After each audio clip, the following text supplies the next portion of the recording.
haven't done enough, and that was interesting on these that I bring. And you can go look at them. Some of them say, well, how about with lesbians? They haven't really focused on that yet, okay? But they will get around to it. I mean, science knows no boundaries as long as it doesn't cross moral lines. When it does, we have huge issues. But let's say it does. Hang on. When we get to embryonic stem cell research, what if we could, through science, turn the key and eradicate Alzheimer's, ALS, dementia, Parkinson's, Down syndrome? What if we could, see, now we get back to making perfect people. My Joe, if I told you about Joe, he's my middle boy, he will never marry. He'll probably never live alone. He's a great kid, but he has differences. We would call them deficiencies. I don't. He's a different kid. He saved a little girl's life one day. No one else moved. Joey moved. You know, these motorized carts like at Walmart. Was going to crush a little girl. He stepped right. He hurt his foot. You know, all this. But he has sense of moral value too. Now, what if we could just turn the switch and my Joe could suddenly be married and have children? Well, from kind of a mechanical point of view, okay, he would be normal like us. That's a moral question for me. And would that still be my Joe? That's another moral question for me. Once we start fine-tuning the capacity of science to affect life, it's a moral question. I asked the question because I noticed it's interesting that when it comes to the general trend, and I'm not judging at all, in your generation there seems to be an acceptance. Now I don't think it's based on science or the LGBT community. People have rights. It's based on libertarian rights. But we don't want to make the adjustment to the science over here, 23 and 23, because that'll create social chaos. Good, dear. I just have a question. Like confused on whether we're talking about the gays and lesbians being a choice or being like genetics, like we're talking about it being almost like two sides of the same argument. There are those that hold to what we call sanctity of life or religious beliefs that say it's an aberration, it's a choice. Science is now beginning to indicate it may not be a choice. You're born a certain height, you're born certain color hair, certain skin pigmentation, certain shape. I mean, this is genetics. And no one argues with that. I wish I was 6'5". I really do. I have boots that'll make me 6'1", and I'm ordering platform shoes. If I come in and I look quite larger than I am, it's not because I am, it's because I want to be. Genetics denied me that prerogative. What if genetics conforms you to certain things? And that's where the malaise is. That's where the problem is right now, you know? I mean, from a libertarian point of view, we want to be very accepting. People have rights as long as what they do doesn't interfere with what I want to do. On the other hand, you have these very strong traditional mores that say, well, that's not right. On this hand, we're basing it on science, and on this hand, we're basing it on scriptural validity. Hang on a minute.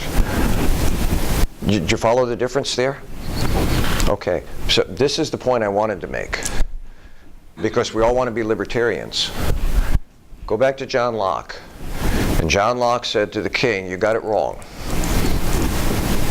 Your reference point is misinterpreted. What was the reference point that the king and the queen, the Caesar and the pharaoh and the emperor use? divine right. Say again? Divine right. Divine right, which is based in what literature?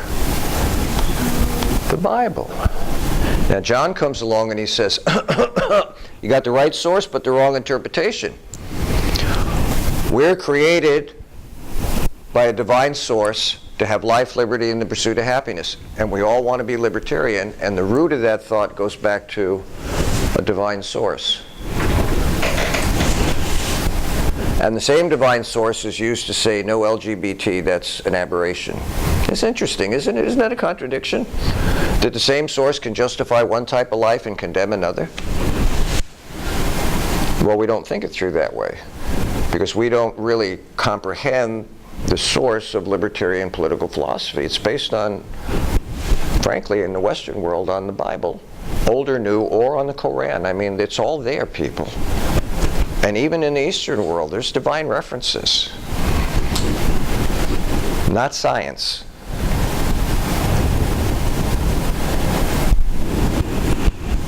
And so how do we, or don't we, put these two together?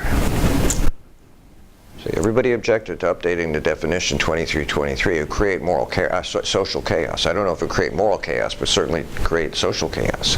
But we all want to be libertarian, and that value is based in the principle of a spiritual book that gives us the right to own ourselves, and therefore through self-interest to pursue our own happiness. And we don't want that taken away from us, but the source of that can be used as the same source to condemn another lifestyle, and has been used and continues to be used. That's where racism is rooted, people. Yeah, I don't think the 23 and 23 chromosomes is really fair, because some people do have extra chromosomes and like you're excluded. No, we make exceptions. I follow the, but what if we made exceptions? Look, we made exceptions for self-aware, self-conscious, rational newborns, genetically defective newborns, and people with diminished capacities. What if we made exceptions to? I think it should still be explicitly stated, because Sure, why not? I don't think it's always stated because I don't disagree with you. It should be explicitly stated. And if it is, should we then accept it? Science. everything should be accepted. Yeah, wow, what a trip that is. Hang on 1 minute. You were going to say something, then I wanted to finish my thought. Do you remember? Oh, I was just going back to the, just like, I know you were talking about gaugings and the study of it, I guess. About what?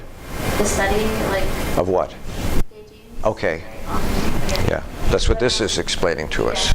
I was just saying, is that ethical? In a way? Say again? Is it ethical to do that? Why not? We're doing it right now in a lot of other areas. We're figuring out what works and what doesn't, how we work, trying to figure out the mechanism. I don't want to get too much, because when we get to embryonic stem cells, I want to do this. Look, when you're, okay, so I'll probably have to do the same thing next hour too. Okay?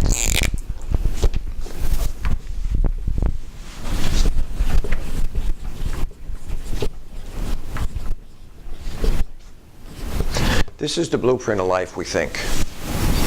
And this blueprint unfolds on a regular enough basis where every time we see this, with a few exceptions, if it walks like a duck and talks like a duck, it's going to end up looking like a duck. And no one wants to deny this.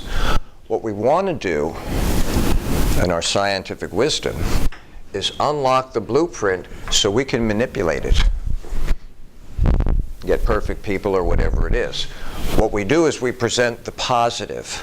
We can get rid of Alzheimer's. We can get rid of all these diseases. Look, you weren't around when we cracked the atom. The atom was going to give us unlimited energy for $0.01 a kilowatt. Anybody pay 5 cents a month for electricity? We were going to put this much plutonium in lead-lined boxes in a car, and you were never going to have to fill up again. You know why we didn't do that? Because the powers that be that sell us stuff, gas, you can't have a fuel supply that never runs out. You put a fuel supply in nuclear submarines, they can go for a long, long time. They never need a gas station. So the point is, science is at this point now, and part of this point is uncovering other things that we didn't know. Is there a genetic connection to LGBT? Is there a genetic connection to addictions? Is there a genetic connection to autism? Is there a and we're just exploring. And the point that I think Carl was making, and I'll make with you later, this is really dangerous. Because once you alter this blueprint, and people are already doing it, they call it versage. The changes go on generation, and 100 generations from now, you may not have a human being. At least not the way we understand it today.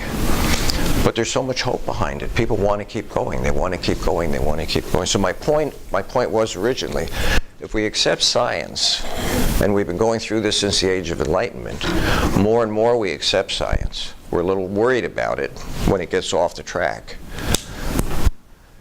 And we can accept LGBT, why not accept 2323? It's both science. And there's a reason we don't. That's because your moral compass is not in agreement with science as much as you. I'm not saying you particularly, I'm just talking in general. Did people, science has a benefit to it, of course it does. But like all good things, it has a downside too. Look, religion has an upside. It's got a downside too. So there were hands that went up. Your hand went up, I'm sorry. Yeah. Okay, so like with the whole homosexuality thing, do you think that people, not accept it because it could way future slow down the human population. It could be. That goes back to the traditional argument. We don't have procreation. Is that what you're saying? Yeah. It's a traditional argument, of course, and it can be made. Because if we don't have intercourse, we don't have the species. Sure. So I believe that there would be two separate arguments. Just because we accept 2323 as person does not mean that we are accepting genetic modification. And even if we do, it's already been shown that with libertarian morality, you can still justify abortion. So it really doesn't matter what science says anyway, because if people want something, they're still going to do it. Yeah. Okay. I'm just going to get back on topic here. Even if we did, I'm sorry. That's okay. Okay, just for shits and giggles, we said, okay, 23 and 23. What about all those extra genes that like you pointed out, Down syndrome, or the children who are born who will never be able to make a decision, can't feed themselves, can't walk, whatever, but because due to they have a right to live thing, the parents then have a child that doesn't talk to them, doesn't do anything, but yet because this child had a right to live, this child is going to grow up in a wheelchair for the rest of his life. Or that's correct. And then you see people with this child in the wheelchair not even having to be fed, and people say, poor child. Why let a child suffer like that?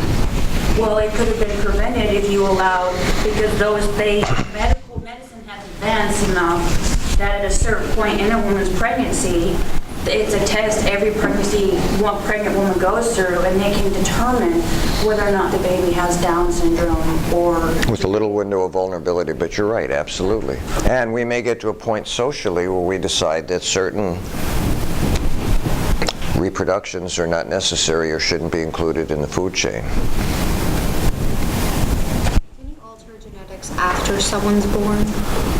That's a great question. Can you alter? We try to with stem cells. We try and repair spinal cord injuries and things like that. They've done great things with skin. I gather now they grow skin that doesn't have to be, it's your skin, and so it's not rejected, and they can do great things with burn victims. We couldn't do that before. Yeah, there's always a possibility.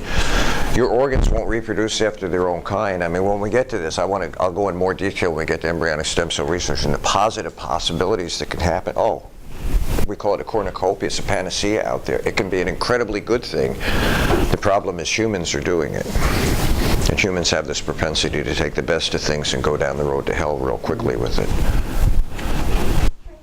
I don't know if I need to call it names or anything, but in my opinion, I wouldn't really want, even if my child ended up with Down syndrome, I don't think it's a good idea to modify its genes, because humans are flawed, and a lot of times our thinking is flawed. So we may think that the right thing to, or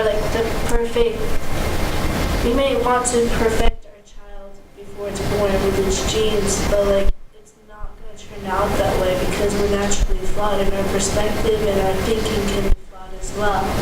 So if we modify genes, we're going to be thinking